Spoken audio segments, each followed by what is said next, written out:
जगाच्या पाठीवर एकमेव राजा की ज्या राजाचा इतिहास वाचताना अंगावरती काटा आल्याशिवाय राहत नाही असे छत्रपती शिवाजी महाराज यांना आज जयंतीनिमित्त विनम्र अभिवादन करतो, मानाचा मुद्रा करतो आणि माझ्या 2 शब्दाला सुरुवात करतो।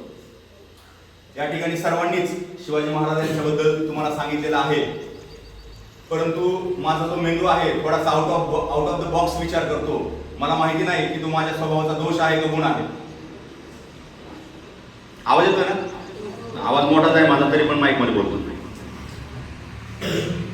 1680 साली छत्रपती शिवाजी महाराजांचा मृत्यू झाल्याच्या नंतर छत्रपती शिवाजी महाराज हे प्रजेमधून, जनतेमधून थोडंसं विस्मरणात गेले होते।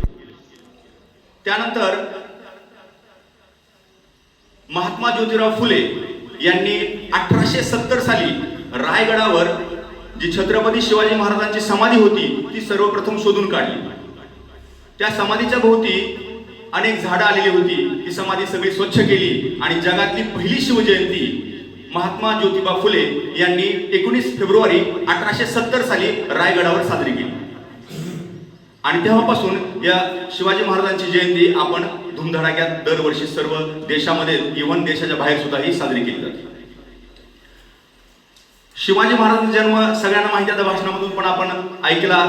19 फेब्रुवारी 1630 साली झाला आणि जन्म झाल्याच्या नंतर त्यांचे जे वडील होते ते निजामशाही, आदिलशाहीमध्ये सरदाराचं काम करत होते आणि तेव्हा फक्त शिवाजी महाराजांसोबत त्यांची आई होती पुण्यामध्ये असताना, आणि आईने इतके अतिशय चांगले संस्कार त्यांच्यावरती केले, वेगवेगळे त्यांना धडे दिले, लढाईचे धडे शिकवले, युद्धनीती शिकवली, अनेक गोष्टी आईने शिकवल्या। आई कशी असावी तर जिजाऊसारखी असावी, संस्कार कसे करावे तर जिजाऊसारखे करावे, आणि या संस्कारांमुळे शिवाजी महाराज घडले।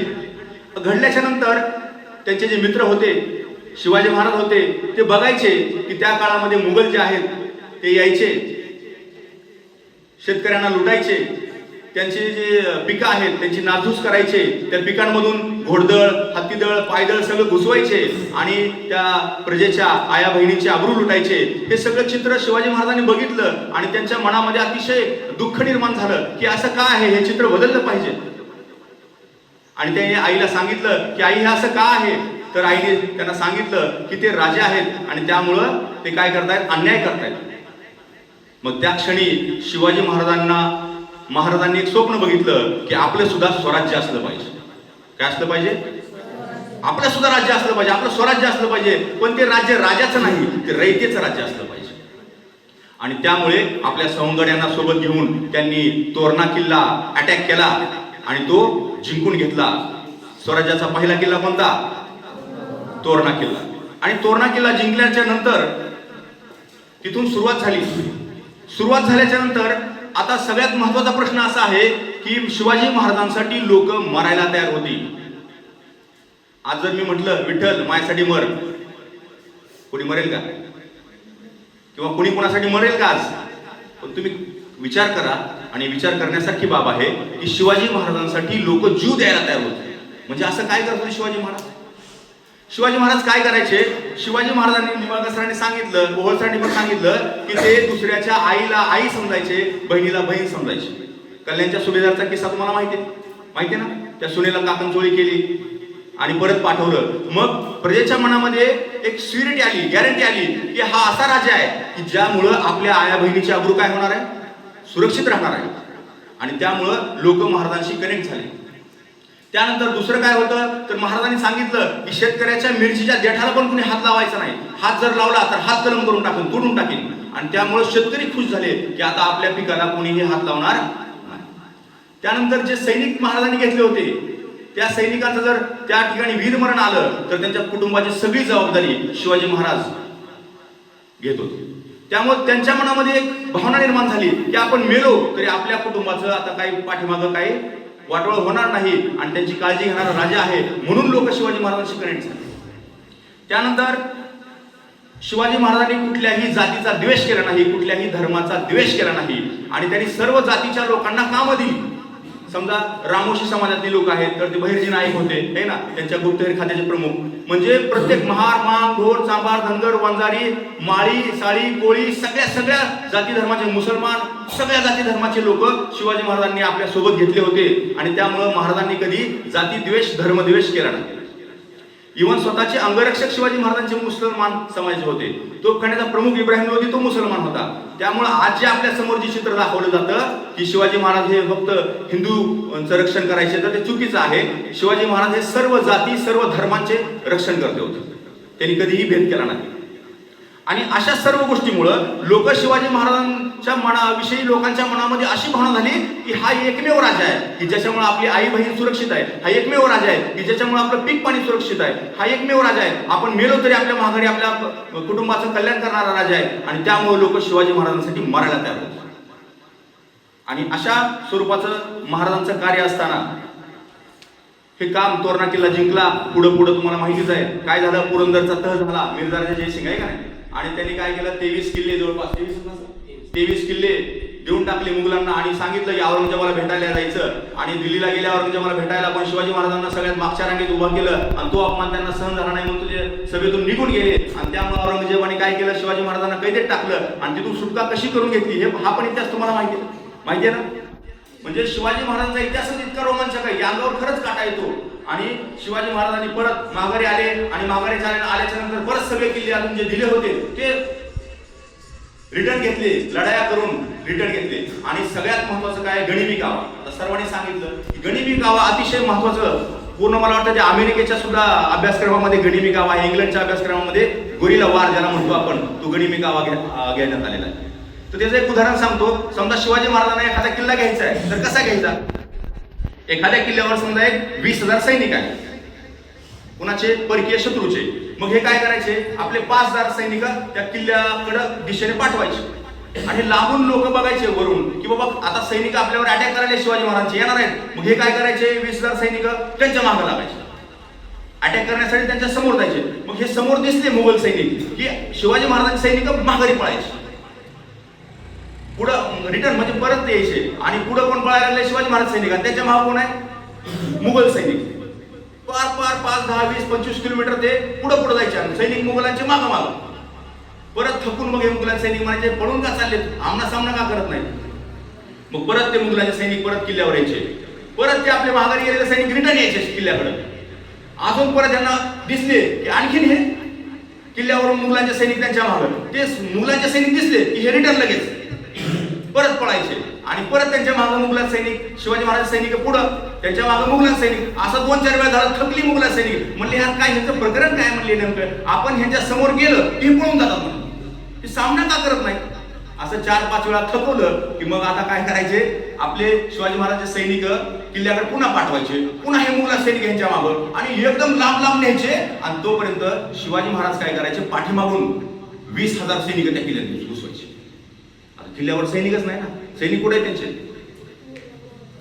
ते 5,000च्या मागे आहेत आणि किल्ला मोकळाच आहे. याला म्हणायचं गनिमी कावा. याला काय म्हणायचं. अशा प्रकारे युद्धनीती करून, गनिमी काव्याचा वापर करून शिवाजी महाराज वेगवेगळे किल्ले जिंकायचे, खिंडीमध्ये गाठायचे. सगळ्यांनी सांगितलं तुम्हाला आहे का नाही. आणि या सगळ्या गोष्टी तुम्हाला माहिती आहेत, प्रत्येक गोष्ट तुम्हाला माहिती आहे. तानाजी मालुसरेने सिंहगड घेतला आहे का नाही, गड आला पण सिंह गेला, सगळ्या गोष्टी तुम्हाला माहिती आहेत. आणि अशा प्रकारे शिवाजी महाराजांनी परत अफजल खानाचा वध केला. वध केल्याच्या नंतर काय झालं की अफजल खानाचा मृतदेह तिथंच पडून होता पायथ्याशी प्रतापगडाच्या. आणि परत आले माघारी. तर जिजाऊ मानी विचारलं की अफजल खानाच्या ह्याचं काय केलं, देहाचं काय केलं. म्हणजे पडून आहे तिथं. नाही म्हटले की जोपर्यंत अफजल खान जिवंत होता तो आपला शत्रू होता. आता तो काय झालाय, मेलाय. त्याचं शत्रुत्व काय झालं, आपलं संपलं. आणि त्याचं काय करायचं, त्याचा जो मृतदेह आहे त्याची विटंबना न करता त्याच्या धर्मानुसार त्याचं काय करायचं, तिथं कबर बांधायची. आणि शिवाजी महाराजांनी त्या ठिकाणी प्रतापगडाच्या पायथ्याशी काय केली, त्या अफजल खानाची कबर बांधली. म्हणजे जगाच्या पाठीवर असा एकमेव राजा आहे की जो काय करतो, शत्रू सोबत सुद्धा प्रेमाने. आणि असा नीतिवान राजा त्या इतिहासात तुम्हाला शोधून सापडणार नाही. प्रतापराव गुजरांचा एक किस्सा आहे. तो किस्सा असा होता की शिवाजी महाराजांनी आदेश दिला. बघा शिवाजी महाराजांच्या शब्दांना किती किंमत होती. बघा शिवाजी महाराजांनी आदेश दिला की प्रतापराव, बहिलोल खान हा आपल्या स्वराज्याचा दुश्मन आहे, त्याला जर दिसला तर मारावे. दिसल्यावर काय करायचं, मारावे. बहलोल खानाला प्रतापराव गुजरांनी पकडलं आणि पकडलं बहलोल खान रडायला लागला. तो शरण आला, मला माफ करा, याच्यानंतर मी तुमच्या स्वराज्यावर कधी येणार नाही चाल करून. आणि मग प्रतापराव गुजरांना त्याची दया आली आणि बहलोल खानाला काय केलं, सोडून दिलं. आणि मग प्रतापराव गुजर रायगडावर आल्यानंतर शिवाजी महाराजांना किस्सा सांगितला. शिवाजी महाराज इतके भडकले, इतके रागावले. प्रतापराव गुजरांना सांगितलं, मी तुम्हाला काय सांगितलं होतं, बहलोल खान दिसल्यावर काय करायचं, मारायचं, तुम्ही चुकीचं केलंय. इतके रागावले, प्रचंड रागावले. आणि प्रतापराव गुजरांना ती गोष्ट सहन झाली नाही. आणि त्या रागाच्या भरामध्ये प्रतापराव गुजर सोबत सहा आणि ते 7वे. वेडात दौडले वीर मराठे 7. आणि 7 जण गेले त्या बहलोल खानाच्या छावणीमध्ये गेले आणि कापाकापी करून त्याच्यातच त्यामध्ये त्यांना गतप्राण झाले, वीर मरणात. म्हणजे शिवाजी महाराजांचा शब्द किती महत्वाचा होता. शब्द तो पडू सुद्धा देत नव्हते, असे आपले सरदार होते. आणि अतिशय शिवचरित्रातून आपल्याला काय शिकायला मिळेल सांग. आता हे सगळं झालं, आपण दरवर्षी शिवजयंती साजरी करतो, सगळं करतो, पण आपण शिकायचं काय ह्याच्यामधून, काय घ्यायचं आपण. शिवचरित्रामधून आपण असं शिकू शकतो की उत्तम प्रशासक कसा असावा, उत्तम संघटक कसा असावा, प्रत्येकाच्या क्वालिटीनुसार त्याला कामाची वाटणी कशी करायची, आणि त्यांनी स्वप्न बघितल्यानंतर ते पूर्ण कसं करायचं हे कोणाकडून शिकायचं. शिवाजी महाराजांनी काय स्वप्न बघितलं होतं स्वराज्याचं, आणि ते पूर्ण करून दाखवलं का नाही. तसंच तुम्ही पण जर स्वप्न बघितलं तर ते पूर्ण होऊ शकतं का नाही, इम्पॉसिबल आहे का. म्हणजे स्वप्न बघायचं आणि ते पूर्ण कसं करायचं हे कोणाकडून शिकायचं, छत्रपती शिवाजी महाराज यांच्याकडून आपण शिकू शकतो. गनिमी काव्यानं आपण कसं आपल्या आयुष्यातले प्रश्न सोडवायचे हे सुद्धा आपण शिकू शकतो. निंबाळकर सरांनी सांगितलं की अमावस्येच्या दिवशी शिवाजी महाराज काय करायचे, युद्ध करायचे. का बरं करायचे, अंधार असायचा आहे का नाही, गनिमी कावा ज्याला आपण म्हणतो. आणि त्यामुळं खिंडीत गाठणे, किल्ला जिंकणे, अमावस्येला युद्ध करणे, हा गनिमी कावा सुद्धा आपण त्यांच्याकडून शिकू शकतो. त्यानंतर शिवाजी महाराजांना फादर ऑफ इंडियन नेव्ही म्हणतात. मग आपल्या देशातलं पहिलं आरमार कोणी उभारलं, छत्रपती शिवाजी महाराजांनी उभारलं, फादर ऑफ इंडियन नेव्ही. म्हणजे अशा अनेक कामं आहेत शिवाजी महाराजांची. परस्त्री माते समान. त्या राजाच्या पाटलाची गोष्ट मला माहिती आहे ना, का नाही माहिती. राजाच्या पाटलानं काय केलं, एका महिलेचं आबरू लुटली. आणि ही गोष्ट कुणाला कळाली, छत्रपती शिवाजी महाराजांना कळाली. आणि छत्रपती शिवाजी महाराजांनी सैनिकांना आदेश दिला की जा आणि त्याच्या मुसक्या बांधून आणा. त्या पाटलाला मुसक्या बांधून आणलं आणि त्या पाटलाचे काय कापले, हात आणि पाय तोडून टाकले शिवाजी महाराजांनी. म्हणजे जनतेमध्ये मेसेज गेला की जर कुणाच्याही आईची बहिणीची आबरू लुटली तर त्याचे काय करणार, हात आणि पाय तोडणार. आणि असं परस्त्री माते समान एवढी जरी गोष्ट आपण घेतली शिवाजी महाराजांच्या चरित्रातून, शिवचरित्रातून, परस्त्री माते समान, दुसऱ्याची बहीण आपली बहीण, एवढी एक जरी गोष्ट आपण शिकलो तर आपण मी असं म्हणेन की खरं शिवाजी महाराजांना हा मानाचा मुजरा असेल. आता काल परवा एक भिगवंडा घटना घडली, त्या आई वडिलांच्या समोर त्या मुलीचं अपहरण केलं. वाचले का तुम्ही पेपरामध्ये.